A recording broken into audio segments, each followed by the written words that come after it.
ನಮ್ಮದು ಲೋಕಿಕೆರೆ ಕ್ಷೇತ್ರ MP election Lok Sabha ಕ್ಷೇತ್ರ ನಮ್ಮದು. ನನ್ನ ಹೆಸರು SS ರವಿಕುಮಾರ್ ಅಂತ ಲೋಕಿಕೆರೆ. ಇಲ್ಲಿವರೆಗೂ ಯಾರೇ ಗೆದ್ದರು ಆಮೇಲೆ ಲೋಕಸಭಾ ಎಲೆಕ್ಷನ್ನಲ್ಲಿ ಗೆದ್ದರು ನಮ್ಮೂರಿಗೆ ಒಂದ್ಸಲ ಭೇಟಿ ಕೊಟ್ಟಿಲ್ಲ, ಲೋಕಿಕೆರೆಗೆ ಒಂದ್ಸಲ ಭೇಟಿ ಕೊಟ್ಟಿಲ್ಲ, ಒಂದು ಕೆಲಸಗಳು ಸಹ ಮಾಡಿಕೊಟ್ಟಿಲ್ಲ. ಈಗ ಇವತ್ತು ನಾವೆಲ್ಲ ಬಂದ್ವಿ, ನಮ್ಮ ಗ್ರಾಮಸ್ಥರೆಲ್ಲ ಭಾಳ ಜನ ಬಂದಿದ್ವಿ. ಬಂದು ಇವ್ರನ್ನ ಸ್ವಲ್ಪ ನಮ್ಮ ಊರಿನ ಬಗ್ಗೆ ಅನಾನುಕೂಲತೆಗಳನ್ನ ಹೇಳಿದ್ವಿ ಎಲ್ಲರೂ. ಈ ಥರ ಕೆಲಸ ಆಗ್ಬೇಕು ಮೇಡಮ್, UGD ಆಗಬೇಕು, ಇತ್ತಾಗೆ ಕೆಲವೊಂದು ರಸ್ತೆಗಳೆಲ್ಲ ಗೋಡ್ಲು ಬಿದ್ದೋಗ್ಬಿಡ್ತವೆ, ಅವು ಸರಿ ಇಲ್ಲ, ಅದಕ್ಕಾಗಿ ತಾವು ಮಾಡಿಕೊಡ್ಬೇಕಂತಂದು ಹೇಳಿ ಮೇಡಮ್ ಅವ್ರನ್ನ ಮಾತಾಡ್ಸಿದ್ವಿ.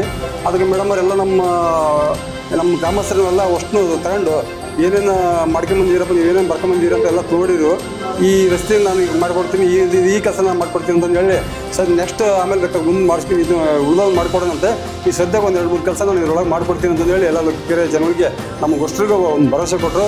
ಸಾಕು, ಇಷ್ಟೇ ಭರವಸೆ ಕೊಟ್ಟರು. ಇಲ್ಲಿವರೆಗೆ ಹಿಂದೆ ಆದ ಗೆದ್ದರು, ನಾವು ಬರೀ ಅವ್ರು ಹೋಗಿ ಮಾತಾಡ್ಸೋದಕ್ಕೆ ಅಷ್ಟಿತ್ತು. ಮಾತಾಡ್ಸಿರಿ ಆತ ನಡ್ರಿ ಮಾಡ್ತಾ ನಡ್ರಿ ಅಂತಂದರು. ಇವರು ಭಾಳ ಗೌರವವಾಗಿ ಎಲ್ಲರೂ ಕುಂಚ್ಕೊಂಡು ನಮ್ಮ ಗ್ರಾಮಸ್ಥರನ್ನೆಲ್ಲ ನಾವು ಒಂದು 15-20 ಜನ ಮುಂದೆ ಎಲ್ಲರೂ ಕುಂಚ್ಕೊಂಡು ಮಾತಾಡಿ ಇಷ್ಟು ಸಾಧ್ಯವಾಗತ್ತೆ, ನನಗೆ ಸರಿ ಇಷ್ಟು ಮಾಡಿಕೊಡ್ತೀನಿ, ನೆಕ್ಸ್ಟ್ ಇಷ್ಟು ಮಾಡಿಕೊಡ್ತೀನಿ ಅಂತಂದು ಹೇಳಿದ್ದಾರೆ.